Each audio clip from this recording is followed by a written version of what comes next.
I'm Rick Caballero. I'm the founder of S2BC, so Twice by Choice. Recently, we had Justin Patterson on our show. He's our first episode this year. Justin's now going to be my co-host. Today, our guest is Lynn Lowder.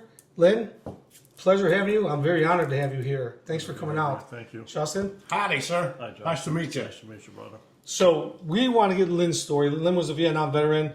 He's done several things with non-profits, and he recently opened a restaurant called Rosie's. But Lynn, let's go back to the beginning. Born and raised in Illinois? Southern Illinois, small town kid. High school, college?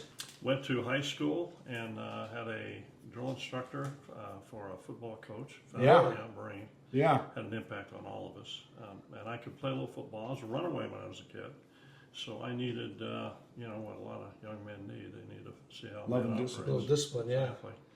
So, but I could run a 4.5/40 straight up. So that got me to Northern Illinois. Holy Played, cow. played safety there for about 3 seasons. Met Sandy there. That was the whole reason I met my wife. That's right. And she married me before I went to Vietnam, and she's still around.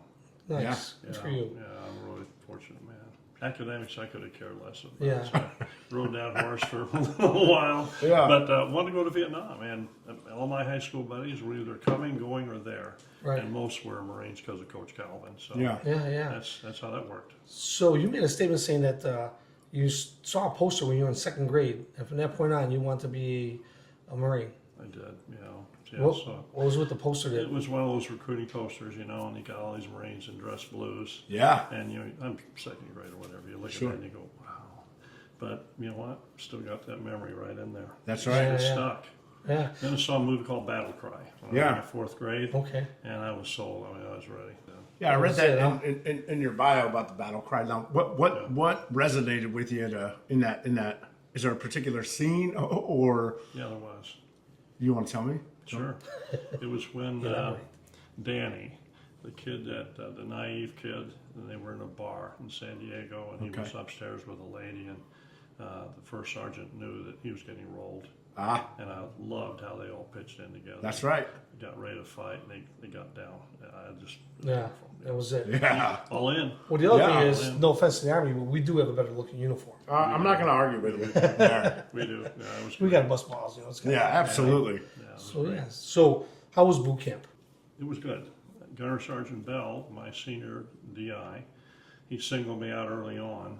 I think I was 21, Okay. so I was pretty old in terms of. Well, were you the tallest? I sure was. Yeah. I would single you out a little bit. So, and we had 2 other drill instructors that were there, but when Gunny Bell stepped in front of that formation, everybody was on the game. Now, I read in your bio, or it might have been part of the book, that Gunny Bell, he said you never had really had a father figure growing up, and he was kind of it for you, right? Is that still ring true today? Yeah. He latched on to me, and you guys, you've been to boot camp. He stretched me mentally and physically more than I thought I had. And then ultimately, the Marine Corps has always pulled more officers from the ranks than any other service. Sure. So they had an ECP program going Yeah. on. And he basically, we were at the rifle range out at Edson Range. Yeah. And he pulled me off the side and said, "You ever think about being an officer?" I said, "No, sir." Yeah. Why not? I said, "I got to go to Vietnam, sir. I got to get over there." He said, "Well, you're going to go to this interview." So he sent me down anyway. And then, I don't know what he saw in me. Right. I didn't see that. Well, thank God, right? Yeah. It's a blessing. So the war's going on. How was boot camp at that point? You see the movies where they're yelling at them and they're fucking. Yeah, like fuck, you wanna die? the poster behind your Full Metal Jacket, Yeah. right? Another example. Yeah. Were they as tough as we could imagine they were? Yeah. It went, and there wasn't any stupidity going on. Yeah. Yeah. Everybody knew where we were going. Hands on? All that little. But, Oh, you be honest. I got whacked good one time. I deserved it. Yeah, I absolutely. never forgot it. Yeah. That shaped me up, and okay, no more Yeah, of that. yeah. But no, it was serious, and all the DIs had seen combat, so everybody was. Oh. Yeah. We all knew where we were going. We all Yeah. knew what was there. So we got serious about it. I'll never forget the movie. What's it called? Where Washington was from Chicago. Yeah. And he got everyone killed during the training thing. Yeah, And yeah. The little Puerto Rican's like, "You're dead! You're dead, Washington! You killed everybody!" That was pretty cool. Yeah. That was pretty cool. So we try to compare. He's got a different story. Yeah. We were a little hands-on, but we weren't like getting beat like you hear Well, horror stories prior. So we had an opportunity to call out. So they called it the pit, where it was mulch and big pit. And if you thought you were tough, and I thought it was tough, and they said you can call out a drill sergeant. And so I called out drill sergeant for combatives, and it didn't end well for me. Right? Like now, his name was Drill Sergeant Anderson. Right? He was a short little guy.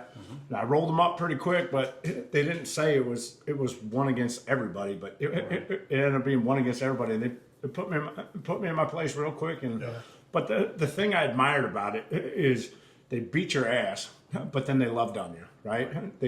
You still knew you were loved after you took a whooping. Right? Like, It beat you down, but picked you up. absolutely. I read a quote about that you said, and it says, I've got my notes here. What your birth date is on your birth certificate is not your birth date. And you said, quote, you were born on September 4th, 1967. Why does that feel like your true beginning? That's when I think I had a better understanding of who I was and what I could be. That's right. And found my dad, and at the whole beginning of life, I know we're all that way. I mean, you know, I just remember when Lieutenant Colonel Terry, who was a battalion commander, he was a machine gunner, corporal in World War II. Really? Wow. Yeah, this guy was a real deal. Oh yeah. And he was up on the stage, we were graduating, and he said, from this day forth, you are and will always be a United States Marine. Yeah. And I thought my chest was going to explode. Yeah. And he was right. And to this day, I am a Marine. I will always You be. still carry it. I mean, you do. Well, you know, they get it into you really good, but it's right. I mean, I don't know where young men these days go to become a man. When do you become a man? Yeah. You graduated college, or you work a job, or age 22. But everybody at this table knows when we became a man. Yeah. Sure. You know, that's I like that. I'm still looking for it, but yeah. Very important. No, that's awesome. Now you go over to Vietnam. Are you a lieutenant then? Because did you go to? Went to OCS, CIA? and then the place called the basic school for a few months. That's where you learn the P's and Q's. It's basic, little admin, little supply. But again, and most of us were Mustangs. Yeah. All of us Enlisted to. So, you know, we knew where we were going, and now you've got the additional reality that if you're going to be in the infantry, you have Marines depending upon you to lead. That's right. properly. So it was serious. Yeah. Very well. So for those that don't know what a Mustang is, it's a Marine that gets into the service, then becomes an officer, not going right into the officer candidate school. Yeah. You got to do a little bit of your work first. Yeah. But that was that was then. And went through training there. We had 4 platoons of second lieutenants, and at the basic school, I think we had maybe 24 to 30 in our platoon. I think 2/3 of those guys really were wounded. Now, from the time you left, and you got your orders, did you know exactly where you were going? I knew it was going to be infantry, and I knew it was Vietnam. Okay. And I didn't tell you. So before I got in the Marine Corps, I'd heard about these recon guys. Yeah. So, you know, I played football. I'm going to be in the kickoff team. Yeah. Let's go down there, hit somebody, right? Yeah. Rather than being hit. So, I always heard about these guys. I wondered if I could make it, but I wanted to be that. Yeah. And while I was enlisted, I had a chance to go down to Recon Replacement School at Hornell. And I got the MOS, secondary MOS. So I'm a grunt primary, Recon Marine secondary MOS. Yeah. Now I'm thinking, just maybe, I don't know. I get to Vietnam, maybe I could work my bolt, maybe I could make force recon. It's another story, but a whole other story. But I wanted to see if I could. I wanted to go. If I'm going to go to combat, I want to go to combat with a bunch of door kickers. Yeah, who are that's really right. serious about their business. Yeah, who want to be there. Absolutely. Yeah. Same. You're a ranger, right? Yeah. Same thing. So let me ask you this: You want to get in a fight. You don't want to sit back and be scared. when before you leave, how much time did you get with your men before you head downrange?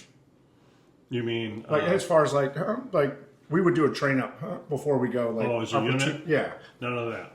All individual replacement, which was a mistake. By the Yeah, way. sure. Everybody was doing it. The Army was doing it. They didn't go over as units. That was a mistake. Oh, wow! I didn't know that. So you would come in and you were an FNG, and the first word was that. Yeah. And you know. And what's an FNG?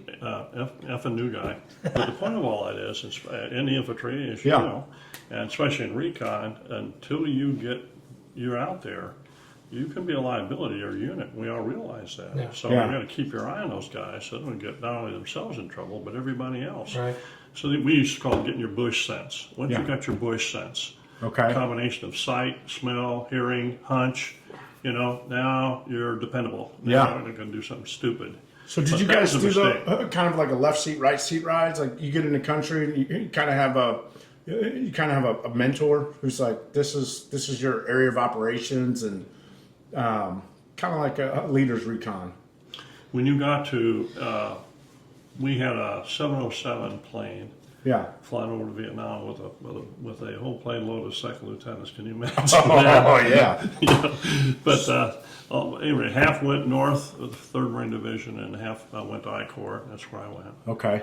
So we went to this big building, and this captain walked in, and he started assigning people out to different units. But beforehand, he walked in there, and he said, "I need 3 volunteers for recon." And I put my hand up, and my buddy next to me, Bob Lamb, with Mustang, we'd gone through OCS together. He said, "Did you understand? Stupid! You want to get killed?" Yeah. Because I read another quote you said that said, "Well, if you join reconnaissance or recon, you're either going to be shot or dead." Well, is what they briefed you essentially. You know, it was everybody knew where they were. Yeah. That never, but you know, that didn't. I wasn't thinking in those terms. Yeah. I just wanted to get to the unit. That's right. So the 3 guys volunteered. We're outside. He said, "Step outside." We stepped outside. I was the first guy that he talked to. He says, "What's your background?" I said, "I'm a Mustang, sir, and I have the Recon Secondary MOS." He said, "Good. You're going to First Force Recon." Oh yeah. That was it. Thank you, God. Yeah. Amen. And so out I went. That was later, but I was really fortunate. All part of the deal. That's right. I'm gonna be honest. I didn't read the whole book, but part of the books, every time they mentioned you guys out on patrol, it was all lieutenants and sergeants. We had when we first went there, I think, well, there were six-man teams all total. Yeah. Most of the teams were NCOs when I got there, and then some lieutenants started coming in, all Mustangs, by the way, which helped. Yeah. Including Wayne Rawlings. He came after I did. Just a real quick Wayne was from Georgia. He was missing that part of both of his fingers in the right hand. So we'd salute him in a rear window like that. Did SPIE coming up? Yeah. And but he'd been a DI. He held the world sit-up record twice. Really? 40,000 consecutive sit-ups. You can look it up. Holy cow! Yeah. How do you get up from that? Little Georgia guy. Yeah. And so he was another example. A Navy Cross recipient when we were there. Yeah. He was really great. We had Rick Miller, who ultimately became the CEO of Pirelli Tires. I'm not kidding you. Yeah. Best bar fighter I ever knew in the Marine Corps. And had been 2 rifle companies and 2 rifle platoons and a rifle company before he came to us. And he just kept extending. He was a kid from Central Valley, California. His mom and dad were lettuce pickers. He was a sharp guy, and he just wanted to be. He was there for a whole different reason. I know you know. Oh yeah. So no FNGs on these teams. No. Oh yeah, we were. But not the ones that didn't want to be there. The guys that want to be there, but not guys you have to train. Yeah, they're all there because they want to be there. But when you came in, if you were going to be a team leader, it didn't make any difference what rank you were. You went on 3 stamp-in patrols to see if that leader in those patrols thought that you had what it took. Okay. I was evaluated by 2 corporals and a sergeant. I'm really proud of that. Yeah. And all of our team leaders, basically, we had about half and half were enlisted, half were lieutenants and became first lieutenants. But you know what? It was us against the world. That's right. Clearly. Yeah. Us. Yeah, the rear end dudes there, but then there's us. So we're going out. So we were really tight. Yeah. All of us Had to together. be, All of us together. Because every movie portrays an FNG guy. Yeah. You notice that in Vietnam? Oh, yeah. They're always picking on one or 2 guys in the platoon that's going on patrol. Yeah. They have to take off their shit, lighten them up and stuff like that. Yeah. So going into Vietnam, going out on patrol, 6-man team? Yes. That's got to be insane. You know, I mean, you're out there, unfamiliar territory, jungle. I mean, you came from Illinois. There ain't many jungles here. No. You know what I'm saying? We hardly got fucking hills, let alone anything deep like that. Sure. So did they send you out to Tigerland too, or what was the Marines? Where did they go to before Vietnam? The Army did. I want to say they went to Tigerland, like in what was it? That was Fort Polk. Oh, you mean for indoctrination training like that? Yeah, like No. jungle warfare. Yeah. Oh, see, I wouldn't know about that. No, that wasn't going on as a general rule at all. So it was straight from there to the front lines. Well, when you graduated, when you got done with peddling, for on the enlisted side, it was boot camp, the ITR, Infantry Training Regiment. Okay, and then there was down the road. There are about 5 different bases, if you will, or camps on board Pendleton. It's a huge base. Yeah, yeah. So at Horno, Camp Horno, that's where they had. It was the workup just before he went to Vietnam, but it was all Okay, so there was train up. No jungle familiarization at all. Yeah, that's got to be crazy. Yeah. Shit, people can't find themselves in Pendleton with a compass. Yeah. Imagine being in Yeah. the jungle trying to find out where you're going. Yeah, yeah. Yeah, that's scary. So Scary. I thought we had read. It said, I don't know if it was your first patrol, but one of your first patrols when you were ordered to go and retrieve some fallen Marines. My first patrol was we were just going out to locate a base camp Okay. and see what was going on. Yeah. there. Okay.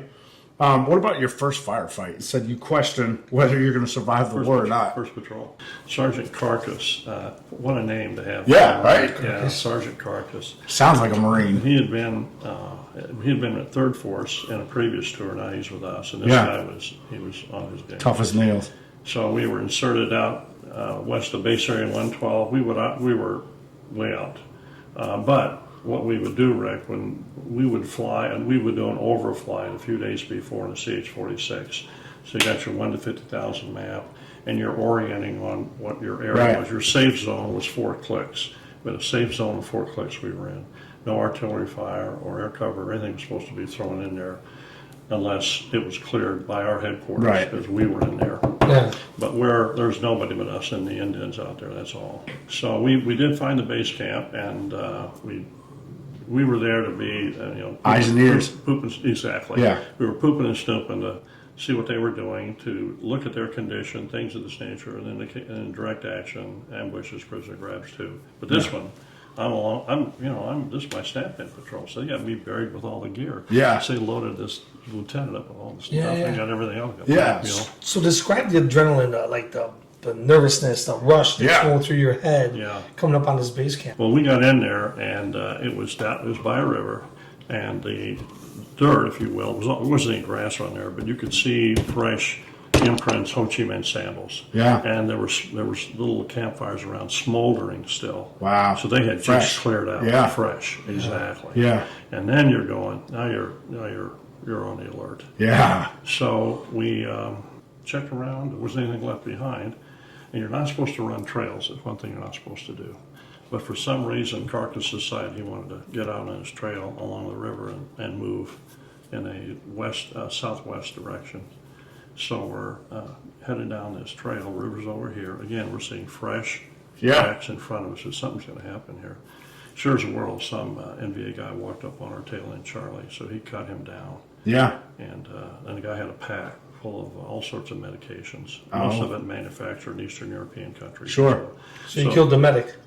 I'm just kidding. Whatever it was, he's a pack mule too. But anyway, we passed around a lot of that gear, put it in our pack. Absolutely. So we could take it to the rear and say, this is what's going on there. Yeah. You get a little intel out of that. But Carcass knew once that M16 goes off out there, anybody within an earshot, as you know, they know they're coming. That ain't an AK, that's them, and here they come. Right. Yeah. So another story on that later. We tried to get the Marine Corps to let us use AKs, which would have been a smart thing to do. Yeah, absolutely, because you can pick up their ammo. Their ammo and their sound, they'll think it's one of them shooting. SOG did it. Yeah. Long story short, we're on the trail. Carcass senses, Bush sense. He knew they were probably up there. They're coming back here. So we went up about a 40-degree incline, and you got to be careful. You can't be breaking brush, making noise. You're trying to slip up through this jungle terrain. We got up there, I don't know, maybe 200-300 yards or whatever. He stopped, and he called the assistant team leader, corporal, up with him. Now, I can see him. Yeah. And I could see them. They came together, and they walked out onto the trail, and they went back to back. Smart. Yep. And here were some NVA with their ponchos on, pooping and snooping up. Yep. Trail. They had their head down. And never will forget this. This isn't John Lee, it's just the way it is. But it wasn't enough for Carcass to take him. He wanted them to watch him to see him taken. Oh, yeah. So he broke noise discipline, but hey, like that. And they looked up, and that was that for them. Yeah, yeah. And then all hell broke loose down below us. Sure. So you guys had a little bit of a higher ground at this point. We did, and thankfully they're firing over us. So Right. There's vegetation and stuff, coming down. Yeah. But I'm thinking to myself, holy crap. Yeah, this is it. I'm going to firefight. And it was coming hard and heavy. So Carcass got us together. We E&E'd, single file, Yeah. pull up, get away from them. And we were successful in breaking contact. Just because you made contact too, our CO, Roger Simmons, tough guy, he wouldn't pull us automatically. If we could continue the mission, Sure. that was always his mantra, continue the mission. Yeah, Charlie Mike. Yeah, keep going. So Carcass got us up into some high ground. It was almost like a small cliff, if you will. We went around, it was rock, and we're up on top, and it was covered in vegetation up top. And again, he did something he weren't supposed to do. He started a little small fire, and then he took a C-Rat can, Yeah. and he made some coffee. Smell that stuff. Yes. Miles. And he passed around a cigarette. Yep. And that cigarette 2 disciplines. tasted fantastic. Yeah. And that little sip of coffee was unbelievably Yeah. great. Yeah.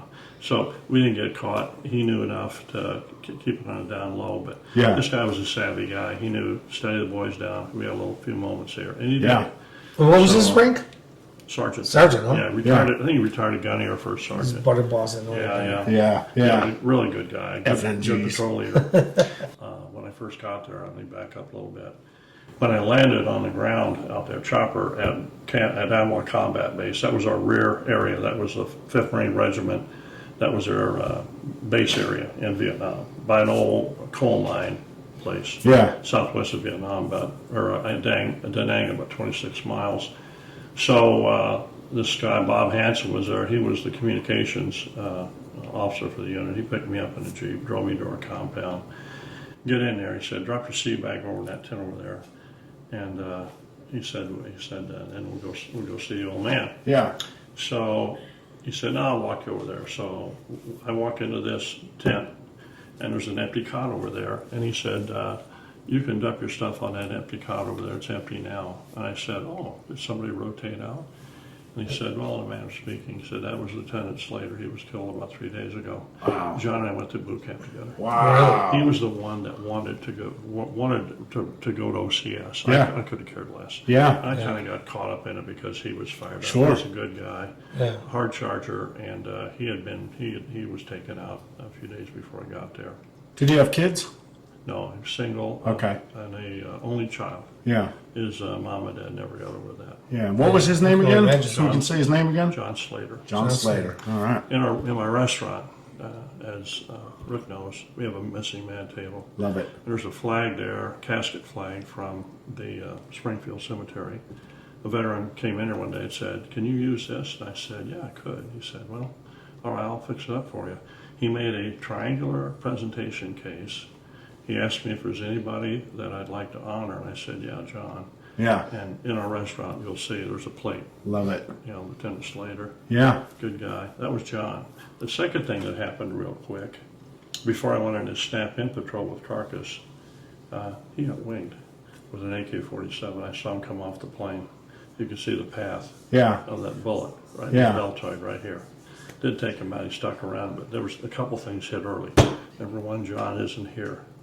So, serious business here. Yeah. Get dialed in That's real quick.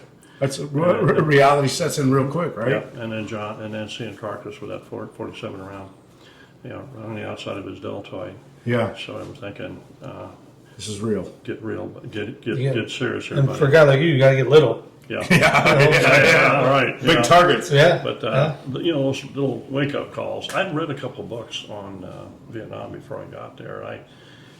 And I'd heard about these guys. I mean, nobody's ever beaten them. Yeah, ever. The French got whooped. Japanese, French, Yep. you name it. Somebody's always trying to get their rice ball, but they never do. Yeah. They fight. Yeah. So I had no illusions who we were going up against. These are tough fighters, and Sure. we're in their home. Yeah. So anyway, that was kind of the atmosphere, place that I came into. And we had teams out all the time. We had Yeah. 6, but we were rotating in and out all the time. Our CO we had a large area to cover for 1st Marine Division. So yeah, we were the eyes and the ears, and then Yeah, sometimes that's right. we went ahead and took action, did some of that. But yeah, it was a really good place to be, and you learn a lot real quick. You better. Yeah, You better learn a lot. yeah. For Quick sure. and the dead, For right? Sure. Yeah. Exactly. In your book, there's not your book, but the book you're in, Yeah. mentions a guy named Meyer. Is it Myers? Avery's? Sergeant Ayers. Yeah, who's they call the mother. Yeah. Can I ask a question? What happened with him? He Because was he's MIA, right? Yeah, Okay. yeah. They never found him. He was in a team. He was a team leader at that point, and so the 46 came in to land where we were. There was not a lot of sit-down zones out there, Right. so it was a challenge getting a 46 twin rotors. Yeah. With enough, Shoot, shoot, shoot, shoot. exactly. Yeah. With enough space, you could get them in there. So sometimes we had to come out with a SPIE rig, which is a strap. You got some pictures Yeah. in there. Our boss invented that. You guys were the pioneers of that, yeah? That's where you're at. We're gonna Was. talk about that too. Yeah, Yeah. it was, yeah. You were one of the first ones to go on that thing, right? It was, yeah. Was that scary? You're looking at it like, Yeah. is this a good idea? Exactly. My mom going to read about this. Yeah. Sergeant Ayers. The team was under heavy contact. They did have a sit down, but they weren't going to make it unless somebody stood their ground. So he Yeah. sent the rest of the guys on. He turned around and stayed, and they wounded him, and they got to him, and they dragged him away. Really? One guy saw him as the bird was lifting off. That was Wow. all. Yeah, they never. So he gave his life for everybody. Yes, he did. Was he recognized for that? I think yes, but how do you recognize a guy? Well, I mean that's like to me That's a big sacrifice. That's giving your life for somebody Yeah. else. So it was like the movie Platoon, right? Remember when what's name was running and you see him closing in on him? Yeah, he's like, go. And he said he was dead. He seen him dead. Yeah, Yeah, it was fucking There are crazy. guys like that. Yeah. But, Yeah. you're as you guys know, you make contact, you fall back to your training, but yeah, you just know what you got to do, and you go Yeah. ahead and you That's do right. it. But good man, good Marine. good. Yeah. You know, there's one of my favorite, and it's actually biblical, but in our rough term translations today, it says that we all die 2 deaths in this life. The day we die and the day we're forgotten, right? And you speaking about both of those men, they're never forgotten, right? Right. And they live on through these stories, and now forever through the lens of the podcast. Yeah, never forget, right? That's right. Well, thanks for giving me the opportunity to talk about Yeah, it. no, His name was Daryl Ayers. Good man. Yeah, Very good man. getting little goosebumps here. Yeah, it's crazy. So going back to Vietnam, what was your craziest firefight? That was your first one you talked about. What was the one that was really like you thought you weren't coming out of? Well, a couple times I thought we were. That was it. We were going, and it was going to happen quickly. I give a talk now, and I've been wanting to do this for a long time, called Christ in Combat. Come on. So I focus on 3 things. I focus on what happens when men know that you are dead now. Yeah. You're not screwing around, it's going to happen quick. What do? Then I talk about Christ with 3-year ministry, and then I talk about his team, his That's right. team that was with him. That's right. How did they behave when he could have used them, and they split? Yeah. And what happened later. But the other couple of times when we knew we were gone. And you can pray out loud and fight. Yeah. Guys were cutting their deals. I did too. Were you a believer before you went? Yeah, but not like I needed to be. Compared But to now? Now when you're getting ready to die, and now you're Yeah. serious. You know, it's funny how many guys I met in the service who are like, because now it's like you put it on your dog tags. Roman. I mean, you can even put Jedi on your things. But a lot of the guys would like, oh yeah, I wasn't a believer. I knew there was a higher power, but I was not a believer. And you get bogged down into a nasty firefight, and all of a sudden people are like, hey, like I think we need to pray to God, right? Like, oh, I thought you weren't a believer, bro. Yeah. And then it's like, we need help. I'm like, oh, you got to pull that trigger, right? Yeah. Yeah. It's funny though, when people are put in a certain situation who are atheists, the first person they reach out to or cry for is the Lord. Yeah. And it's when they're in a super stressful situations. But yeah, I was just always curious because a lot, I think some of the hardest people to tell about Christ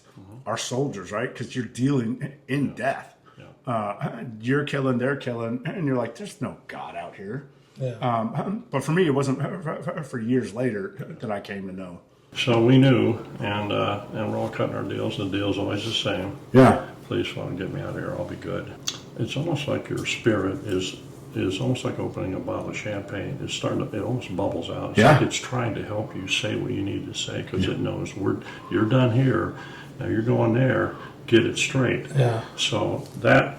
Sure. That I remember a couple of times. I talk about that in my book. And then I talk about Jesus' 3-year ministry. We know historically he was around 3 years. Yeah. He was itinerant. He didn't have a church or not anything. Yeah. Never wrote anything.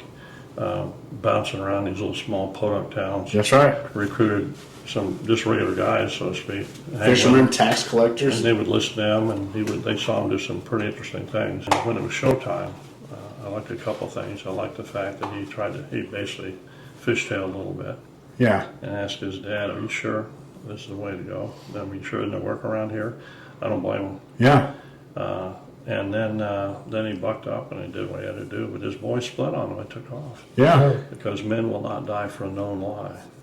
They won't die for a known lie. Okay, I like that. Now, this is what I learned in combat. Yeah. The most primitive part of our brain is a survival mechanism, and you will do. There's another mission we went on where we take this guy as a prisoner. He was an NBA, a captain, and this guy couldn't have weighed maybe 100 pounds, 110 pounds. Yeah. Boy, he was a handful. He knew this was not going to go good. And yeah. He fought. Wish I'd like to shake his hand. Yeah. This guy fought. Boy, he fought hard. Yeah. Back to the Jesus story then. Yeah. So his boys split on him, and then they're nowhere to be seen. And then the story is, of course, Christ gets nailed to the cross. But, that's right. But what they don't talk about, I think, is just how brutally he was beaten. Yeah. You ever see that movie, that Mel Gibson? Oh, yeah. They're making another one now. Yeah, it's hard to watch. Yeah. Hard to watch that scene. Nope. They just pummeled him, and then he had to drag that cross up, and then they nailed him to that cross. And, the Romans were excellent torturers. Yeah. You die incrementally. You die slow. You die by suffocation. Yeah. They wouldn't even do that to Roman citizens because it was so heinous. So brutal. What I get to is and this is where churches, I think, they really they ought to do this, do more of this. It's so a man won't die for a lie, but they split. They split on him. But then you read later what happened to them. A couple of guys die in India, one in Turkey, one in Sudan, one in Britain. That's a long walk. Yeah. From the Middle East. Yeah. To do what? Well, talk about this guy Jesus. Yeah. And for that, they were all killed. And none of them fishtailed. Not one. Really? Yeah. And the only reason they did that, and this is my conclusion of my talk, sure. I said, I know for a fact what men will die for and they won't die for. So, they died, and the way they died, that's one reason they went that way and held their ground. They saw him alive again. And when they did, now I'm in. Yeah. I am so in. And now they're out there running around. They got nothing, got no possessions. They're just living off the land and living on what they can get. And what they're providing. Yeah. Telling people about him. And for that, they get killed. Yeah. That's commitment. Yeah. And I think more churches ought to talk about that. This is something, I was at a point in my life where I was reading up on the Bible in the mid-50s. I want to know what I could verify as opposed to what I was told. Sure. And one night I'm sitting there in my room, and I was working in San Diego, and I thought, wait a minute. You were in combat. You saw what guys do when the ships are down and so forth. Yeah. And you know what they'll die for and what they won't die for. We die for each other too. That's right. That's right. For each other. That's our truth. Yeah. Right here. So, but these guys were all over the known world, spread out. Yeah. And they went down hard. Why would they do that? There's only one reason why. Yeah. That's right. Yeah, that's all we get. Anyway, that's that story. So, Rick, you had told me, you read in here, Rick, you said combat fuses the souls. Yes. What does that mean? There's a level of intimacy, I think, between warriors that it surpasses every other human relationship, affection-wise. I've been married for 57 years. Come on. And I love her dearly. But there's hearing and knowing. Okay. Now, you've been downrange. You know what combat is like. Yeah. I can tell Sandy all day long. Sure. About this and that, and she hears it, and I think she wants to understand as best she can. But when you literally give your life into the hands of another man. That's right. And we stand here and vice versa. And we stand here together to the point of death. Right. It's wholly beyond belief. Okay. And there's no what have you done for me lately. Your spirits You're are bonded. fused. Yeah. You're Yeah, bonded. okay. You're I like that, dude. Well, the Romans, when they fought, when it all came down, the Roman legions, I think the best warriors probably ever came down the pike. They ruled the world for 5 centuries or whatever. And when it all came apart, you had your paraclete. That's what they called it. So unit breaks down, and it's all hand to hand in that day. Yeah. So if it came down to that level, things were falling apart, then you and me were back to back, literally back to back. Yeah. And you were fighting this way, and I was fighting that way. Yeah. That kind of commitment in desperate combat, there's something that happens spiritually. Sure. And you become one. Yeah. When I came back, my unit was still over there. I was at Quantico. I was playing football for the Marine Corps at that time. It's a game. My heart is so there. Yeah. And I can't hear from them. There's no phone, no nothing. Yeah. And I was really upset. I Sure. wrote a letter. Ron was tortured and said, you tell me what's going on here. Sandy one night, she said, you love them more than you love me. I've heard that. And Well, I'm going to bring that up in a minute. And I lied. I said, no, I don't. But she was right, I did. Yeah. But it's a different love Yeah, it's a different. in that way. But You talk about the brotherhood. you got it. Yeah, You're well- in the same boat. He was on the podcast with Sam Caballero, Yeah. and they were talking about it's not so much that they just want to go out there and fight. They want to go back there for their guys. Yeah. My guys are still there. I want to go back. Absolutely. And he got injured. Sam did. Yeah. And they called his wife. Said, "Listen, he wants to come back, but we're going to send him home." He said, "How much time did he commit for?" And they told her like 14 months, or whatever. He goes, "He'll be back. He's not going to stay home. Yeah. He's going to go back." And they talked about it wasn't that the fight. It was like going back to be with their brothers. Yeah. To stay with them. Right. help them It's out, that- it's that fusion. Protect each other. Nothing like it. Yeah. Yeah. I miss that every day. Absolutely. It's some people would say addictive, but it's a level of commitment that just surpasses It's a weird thing. everything. I think I got 2 things I can. If and when I hope I get the pearly gates, I'm in trouble. I mean, he's got to be a forgiving. St. Peter's going to say what? So, number 1, I'm a Marine and I fought. I think the part in the Bible where that Roman centurion, there's this Roman officer, came to Jesus and said, "My servant, who I love like a son, is sick. I need you to help him." Yeah. And Jesus basically gets up and says, "Okay, let's go." And he said, "No, stop. I know if you just say the word, he'll be healed." And Jesus turned to his buddies and said, "I haven't seen any better faith anywhere." That was a pagan Roman officer. That's right. So I believe, I'm hoping, Yeah. that God looks upon guys like us favorably and says, "You know what? They put their hind end on the line. Yeah. They fought. They stood their ground." I think it's holy. That level of purity, Yeah. pure self-sacrifice, is the holiest thing I've ever seen. And I've seen more integrity on the battlefield than That's I've right. ever seen anywhere else. Yeah. For sure. And then the second thing is, Sandy's going to be expecting me. I know he loves her. Yeah. Let's get back to that SPIE ring. Yeah. Let's talk about that. Who created that? That was Ryder Simmons and Gunnery Sergeant Trevathan, who was our company gunny. And because where we were out in the boondocks, there were very few sit-down LZs ever. So when we were in a fight, we made contact, and we're going to be in trouble quick. So they swarm. They come and they swarm. So we're in a 360. Now what do? Before the SPIE rig, there was this double wide ladder, aluminum ladder. It went from climb. here to there. Yeah. And it was it was tethered to the hell hole, the bottom of the C-46, and then they brought it underneath the bird, and then they rolled it up on the ramp, and then they had it clip down. So when they came out to where the team was, they'd have to unclip it, kick that roll off, and it would unfurl down, and it'd be hanging, but it's heavy. And the chopper pilots, you can't say enough about these guys. You can't swing it into a zone. You got to descend Yeah. completely vertically straight down into enough of a hole, enough of a space where we could drag it out and then clip into it with a Swiss seat under our arms. That way, if you got shot and you went limp, but you'd still be on the rig. And then the team leader at the bottom, you're on a 46, or I'm sorry, a Prick 25 radio. FM. Yeah. You're talking to the pilot, and you would say go or lift, and then once you cleared the highest trees, triple canopy jungle, then you'd say go, and he would go from a straight vertical lift, then he would start going forward and get you out of there. Yeah. Now all the while that's going on, they're not shooting at us. Yeah. They're shooting at him. Yeah. And that bird is not armored up. No. At all. Yeah. So if they get the bird, then they get us and Yeah. get everything. Yeah. So that was the way it was being done, and everybody had been on the ladder a time or two.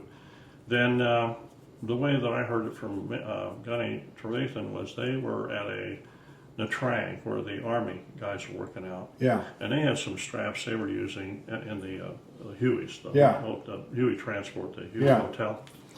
And they were sitting right, he and Gunny Trevathan were sitting around going, and they thought this concept up. Yeah. And we were jumping it, so we had chutes in our supply deal there in Vietnam, and they had those nylon risers. So they took 3 layers of those risers, and then they sewed in D-rings along the way. Yep. So you could, I've got a picture over there on my phone. Yeah. So we had a rig that we sewed into our Ranger straps, and we could pull those in, hook them in, hook up, and now you're dangling. Yeah. But you've got use of your weapon. That's right. Where with that ladder, you can it's clumsy. You can't really swing around. Yeah. That ladder, you can move any which way. So we can put down suppressive fire from us too. Right. Yeah. And now they only need a little bit of space to get you in. In fact, sometimes no space at all. They had a weight on the bottom of it, just throw it, and we'd drag it out, and then we'd say lift, and then go. The same thing. So your exfil time was 60% quicker. Exactly. Much quicker. Much more reliable. So wait, you guys came up with this in country? Yeah, Major Simmons did.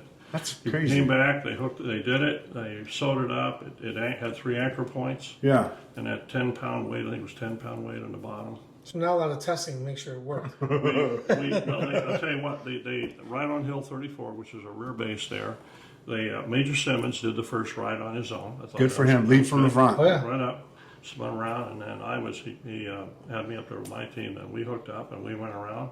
That was it. We deployed it.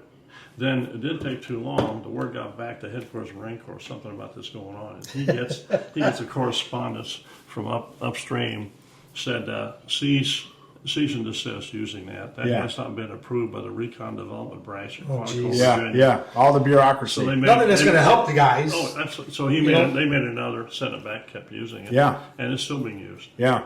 But, so in our time, in the sandbox, it was cat and mouse, right? Yeah. They would make one form of an IED, right? So it was victim detonated, which is basically you hit the pressure and it goes off. And then it was command detonated, where they had to have line of sight. And then they figured out to play with garage door sensors. So the thermal battery beam, so once you run through that, nobody has to be around. It's just, it goes off. So in country, somebody thought, well, shit, if we take 15-foot lead pipe, hang it off the front of the Humvee, and weld an ammo can into it, and then we put a bunch of thermal hand heaters in there, it heats up. So now it's one of those things, like you're driving down the road and it's sticking out 15 feet in front of you, and then the arm gets blown off because it goes through the sensor before you. And like you said, command calls and says, what are you guys doing? That hasn't been approved. And we're like, yeah, roger that. We'll take it down immediately. You're a not-for-profit. Yes. You started that when you got out of the Marine Corps? No, much later. I stood up a veterans program at the University of Missouri some years ago. There's some people, University of Central Missouri, about an hour east of Kansas City. I do some speaking on character and leadership. I spoke to the football team a few times. Yeah. It's a nice Missouri school. Yeah. Just down-to-earth, good people. So I went over there to stand up a veterans program. It really boiled support. I'm not there to teach. It came down to transfer credits that they got, what they deserved, mental wellness. A lot of these guys on campus were Army 11 Bravos. I'd seen a lot, actually. And then the third thing was jobs. And Kansas City wasn't that far, so that was a matter of getting the attraction of people that were hiring. And in many cases, I just grabbed resumes. I'd go over there and sell them. So, but I was there not long and started getting pretty much a steady stream of veterans coming into my office. We had a nice veteran center there. perpetual coffee pot, come in and retreat, get in there, be Yeah. amongst each other, you know, Yeah. these kids out there. And they would come in, and the conversations always got around to how do you get in business for yourself, regardless of age, race, gender, MOS, branch of service, That's or right. major in college. It's always the same. So when I got back from it, I did that for about a year and 9 months, came back, jumped into the GI Bill. I wanted to find out, was this the first time that there was a trend of veterans that seemed so interested in doing their own thing? And come to find out that in the 9 years following World War II, 49.7% of our veterans became small business owners. Really? Yeah, and in my hometown, downstate, we Yeah. had a bunch of them. And you had a local bank there. You guys seen that movie, It's a Wonderful Life? Yeah. Yeah. Christmas, right? George Bailey, Yeah. the friendly banker. Angel. Well, yeah. Yeah. Well, George Bailey, he knew you. He knew your mom and dad. He knew your grandparents. He knew you were good Yeah. for it. Unless you were, if you were a decent soul, you'd get your loan. And Yeah. plus, you're right there in town. Yeah. Right. So it worked really well. So post 9/11, you guys, less than 5%. Lack of access to capital. Yeah. We will lend college-bound teenagers tens of thousands with no credit score or collateral required. Wow. But a veteran, no. Get over the line with the SPIE there. Yeah. Make sure you got your collateral. Know anybody had collateral when you were 19, Yeah. 20, 20? Yeah. Those guys doing the heavy lifting, they don't have any collateral. Yeah. Yeah. But we'll let them bleed out for us. That's right. So Yeah. I started the nonprofit to go after that. That's awesome. What's it called? Well, it's called Veteran Business Project. Yeah. But what happened, not long into that, we started getting calls from baby boomers wanting to sell. It's the largest wealth transfer in the history of America. Wow. Going on right now, quietly. Baby boomers want to sell and retire.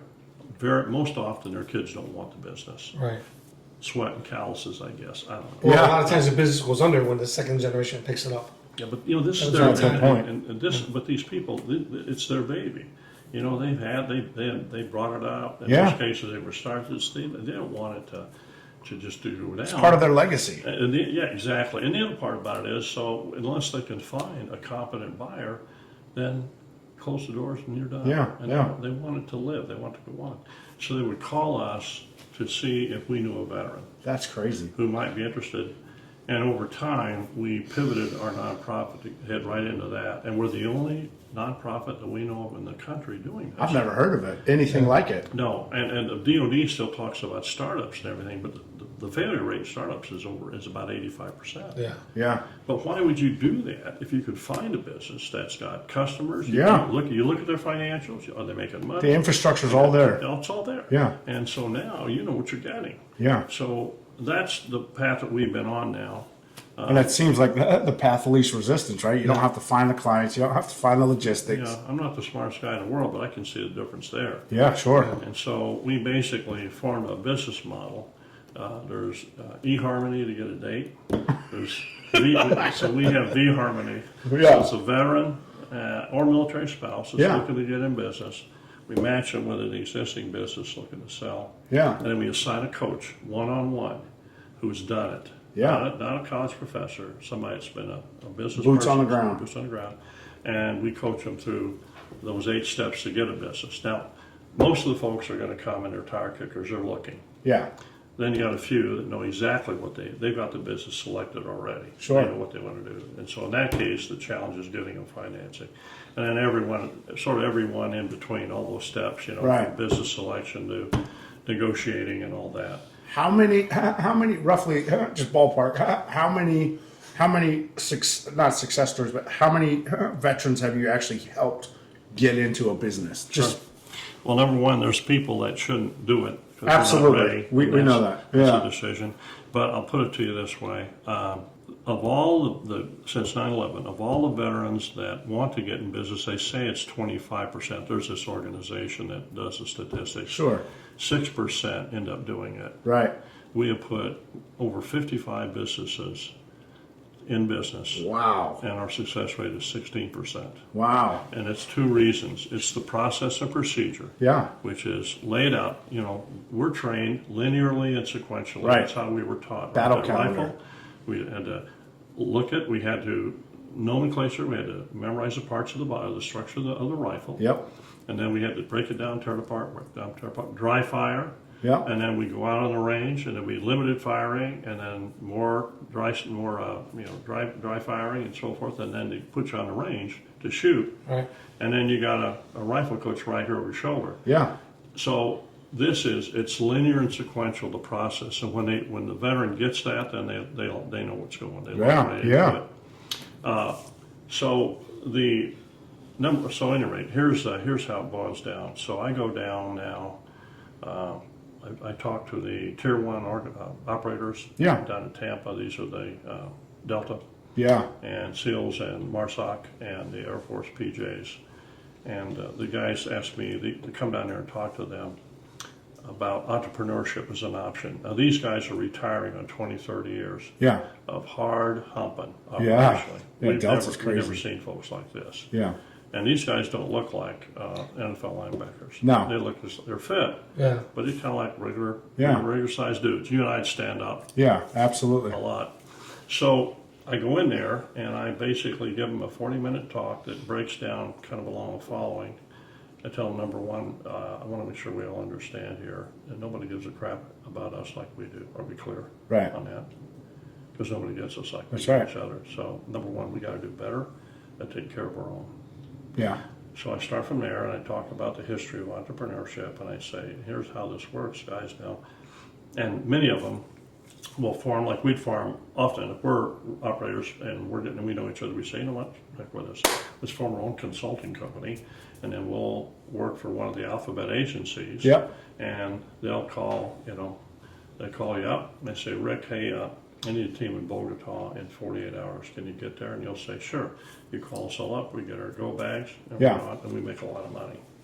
Or, why don't you guys think about getting in business for yourself? And why would you do that? We know that veterans having a job for money will never do it. This isn't in there. They've got to have a higher calling. Got to have that. So, what makes sense about having business for yourself? I take them to the World War II guys. Yeah. We've established a template that veterans can absolutely run a business, and not only run it, they can do well. Right. But then the higher calling part, why does that make a difference? Well, if you're going to have a business, you might as well grow it. Yeah. It's your asset, so grow it. And what do you do then? You hire other veterans. Yeah. You want to coach them, mentor them, inspire them, give them hope. Hope being the key element, the last thing that leaves before they blow themselves away. That's right. And that's so when we say our motto with Veteran Business Project, we used to say getting veterans into business. We changed that, offering hope and saving lives. I love that. We do it through the V-Harmony business model where we match them. And it's a trust-based relationship with the coach. Yeah. And then that trust-based relationship starts coming out. I'm getting a divorce, or I lost my day job, or my child's sick, and all that stuff goes on. When you get that trust thing going, now they'll listen to you. Yeah. And also in the process, we talk about the VA. I didn't go in for help until I was 64. Really? Because I'm a moron. Hey, your guys and there was nobody there talking to me, but I didn't have anybody. I didn't have you guys talking to me. Right. Yeah. One of my other team leaders, Bill Peters, the guy who wrote this book. Yeah. Who was an outstanding bar fighter. Dr. Bill Peters. Outstanding bar fighter. I love that. Best bar fighters I ever knew, and they became a minister. Come on. And at one point, when I was out in San Diego, going through that time of my life, questioning things, we went up to, we had a small reunion in San Diego, a bunch of our guys, and some of these guys were beat up pretty bad. Yeah. On the way back, he said, have you thought about talking to anybody? And I was working. I said, about what? And he said, what we did and all. And I said, why are you asking me this? He said, because I did that. I said, oh, what do you mean you did that? He said, well, I went to the VA. And I had a therapist, and he said, Lynn, it was really one of the best things I ever did. That's right. He didn't push me on it. Ultimately, I ended up doing that. Yeah. It was one of the best things I ever did. That's right. So in every one of these candidates, Rick, when they come in there, we will say a couple things off the bat. Do you have any business experience? If you don't, then we'll get you that boots on business. Yeah. Have you given any consideration to the mental side of right. it? What are your values, your passions, what you're good at? We can find a business that aligns with all that. Now it's personal. Now your chances are even more in your favor to succeed. Right. And then I go right into the VA. If you've got any problems physically or mentally, this isn't charity. You rate it. You earn it. Yeah. You need to be free as much as possible of pain, either in here, your body, or here, so you can make a really good decision and stick with it. So then we really zero in on the VA That's part. right. Did you use the Veteran Business Project to start your business with Rosie's? Yeah, sort of. In a manner of speaking, so I'm 79. Get out of coming town. up on it. Oh yeah. Yeah. So, you get older and you look back, the 20/20 hindsight, and this happens. I mean, nobody can beat me up better than I can. That's right. What did I do? What was I thinking? What an idiot, and all those kinds of things. I never talked to a friend like I talked to me. Yeah. But, and I have those kinds of conversations with older veterans too. We talk to them young, old, and in between, and I hear a lot of regret from older guys Sure. and gals. And I tell them, look, you got your wits about you. You're healthy, you can move and all this. I said, we're going to be dead a long time. If you got something you want to do, it's never too late. Yeah. Guys like you, veterans, Yeah. they look at me, and I know some of them are thinking, "Oh yeah, what are you doing?" So I've Yeah. always wanted to have a small town diner, always. Yeah. It's nice. I'm just a small town Bubba. That's all I am. Yeah. But so Dale Eisenberg, the guy that co-founder of Veteran Business Project, Yeah. he's been in restaurant 50 years, Oh, wow. successly. Yeah. Yeah. Yeah. Is it the Waffle House? What is it? Not the Waffle It's House. at the original, Pancake House. Yeah, original Pancake House. Pancake in Park House. Ridge. Yeah. We did. Yeah. And it's called Rosie's Home Cooking. It could have been cooking, but I'm a Southern Illinois boy. This is cooking. There's a difference. Cooking. It's cooking. Like we got bologna sandwich, we got meatloaf sandwich. That's right. All the other stuff in between. You can look us up. Yeah. Our The review. logo is the female with the. That's a World War II river the girl, muscle shot. right? Yeah, muscle shot. Yeah. Yeah, it's cool. But in my hometown, Sullivan, we had a Buster Brown Shoe Company. So in town, 3,000 people. So when the guys went away in World War II, the women in town went in there, Yeah. and they kept cranking boots Yeah. and shoes, and Yeah. and so Rosie, I think people don't really get it. If it wasn't for Rosie the Riveter, we would not have won that war. Yeah. They They pick up a slot. They made boats, they made planes, they made weapons, they made ammo, they made clothing. They test piloted. Did they? Yep. Yeah. And so we had those victory parades in World War II. Somebody should have been thinking a little deeper. We That's should have right. had parades for Rosies. That's right. So we give them honor. We have the Rockwell version, the painting of Rosie, where she's got her foot on Hitler's book and she's buffed up and got sweat going and eating her bologna sandwich. Yeah. So I wanted it to look like the diners used to look like, Sure. stools and all that. I want to have really good food and service. We're not screwing around. We're serious about it. Yeah. And Yeah. tell people that. If there's anything here that's not to your liking, you let us know. Yeah.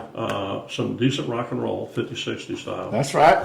And then we want to honor people. So we got Rockwells all around, Norman Rockwell paintings, Yeah. that time in America. Yeah. So that's what Rosie's is about. And we're getting ready to relocate, by the way. Now. Are you? Yeah, our landlord more than doubled our rent. Oh, So yeah. in this strip mall. Coming closer to Chicago? No, it's Oh, going to be shit. it's going to be in that Calamos complex out there in Naperville. Okay. Calamos was a FAC in Vietnam Air Force. We would Yeah. be honored if you sign his book for us. We're going to put it up here on a shelf. I want to talk about our sponsors, Spring Whiskey Stones. We got Blue Star Security. And I want to thank Father Brent for giving us these notebooks Yeah. to use to keep notes and talk about. Father Brent's a police chaplain for Chicago Police Department. And then Home Depot, who helps sponsors our organizations. With Lynn here, Yeah. Justin, we're going to put these organizations together, help veterans and first responders. We're going to work together, and it's going to be awesome. So here's the book. Go and read it. Lynn's in it a lot. First SPIE rigger. First by Ray Gal. Yeah, it was awesome. And then one more time, what is your? Tell them what your nonprofit is and how they find it. Oh, Veteran Business Project. You go to www.veteranbusinessproject.org, and you'll find a lot of what we do there. If you Google us, Veteran Business Project, and even Rosie's Home Cooking, we've had more media coverage for Veteran Business Project because of Rosie's. That's right. One more Vietnam question. Grim Reaper. Oh, Was that your yeah. We nickname for your team? No, well, I was Empire State. Oh, okay. didn't- Okay. They would rotate our call signs. Call signs, yeah. But now looking back, that was a good one. Yeah, absolutely. They gotta be bad motherfuckers. That's like that name, right? That's right. That'll be. Lynn, I thank you very much for coming out. We Thank you, appreciate sir. it. Appreciate you. We'll get you on again.